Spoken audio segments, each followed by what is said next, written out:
Alright, got the Hardi board down, 1/4 inch.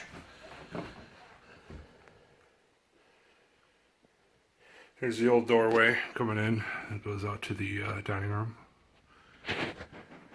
Lovely wooden base for the jacuzzi tub. But I didn't want to change any of that, so that's fine. And then the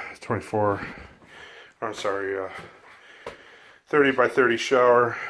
Yeah, lovely 90s gold. Yeah, so there's a new toilet flange, got that on there. That's all set. All new Hardi board, thin set it down. All this plumbing was over about 1 foot. The vanity is going to be centered in between here. And it's vanity with drawers on one side, so I had to favor the one side. But yeah, that was a pain in the ass.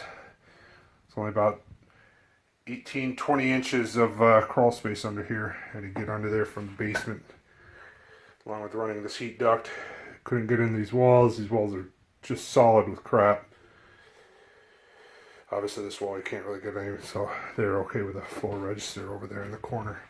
But yeah, that was a pain running underneath. Comes way over to here and then out into the rest of the basement. Tiny little access under here in the foundation to get under here. But yeah, so there's the old doorway. We have 2 sconces, some mirror in the middle, and, new GFI switch. That's where the old switch was.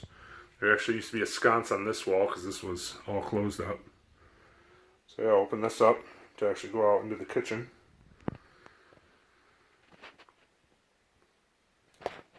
26-inch door, extra wide wall, so I'm gonna have to do some extension jams. That's all right. We'll go around to the dining room side here. Get this to focus. So yeah, here's where the door went in. Got that all patched up. New wainscoting, new beadboard. Threw an outlet in the wall for him. Had nothing before. This room only has one outlet over in the far corner over here, so yeah, gonna get new chair rail across there, one solid piece, new piece of base all the way. About to do a second coat on this bad boy.